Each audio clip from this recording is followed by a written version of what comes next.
All right, let's talk about concentric contraction speed, how quickly you should perform your concentric work or the concentric phase of your exercises. Should you try to control it, or should you always try to go as explosively as possible? In my opinion, what you do with your concentrics in terms of intent or the speed or whatever, 100% is going to depend on one, experience level, number two, the exercise you're doing, number three, reason you're doing the exercise. What kind of desired adaptation are you chasing from doing that movement with your specified parameters? In general, for strength, hypertrophy, power, you want to get as muscular as possible, you want to get as strong as possible, you want to get as explosive as possible. You should aim very, very high intent on your concentrics, on your working sets. Maybe in your warm-ups, try to slow it down a little bit.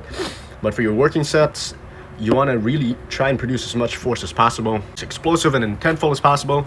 That's going to allow you to recruit the most amount of motor unit, lift heavier weights, generate more impulse, get more change in velocity. It's going to allow you to apply tension to more active fibers, especially the muscle fibers that have the most potential to grow. Now there are instances where it's not really the most favorable to try to be as explosive as possible off the get-go, and one instance is for technique work. You notice a lot of Olympic lifters, even though the lifts they do are explosive in nature, a lot of them perform variations of those exercises with a controlled concentric. And this is to ensure they get more time under tension in correct or optimal positions to lift the most amount of weight.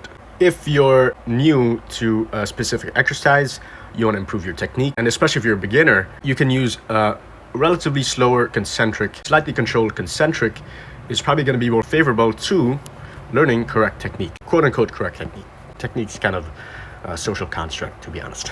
And then as well, even if you're doing a movement for hypertrophy or strength, the exercise is sort of higher reps and not as stable as you'd like it to be, you don't really need to aim for the highest possible concentric contraction speed off of the first few reps, because eventually, once you get to failure, you're eventually going to be recruiting those high threshold motor units, and eventually you will get that growth stimulus from the last few effective reps, regardless if you intentionally try to perform the concentric as explosively as possible. So you don't really need to worry about it, but in general, if you're using stable exercises, you're used to it, and you're doing it for the purpose of strength, hypertrophy, and power, do try and aim for maximum intent, maximum effort, the highest possible concentric contraction speed.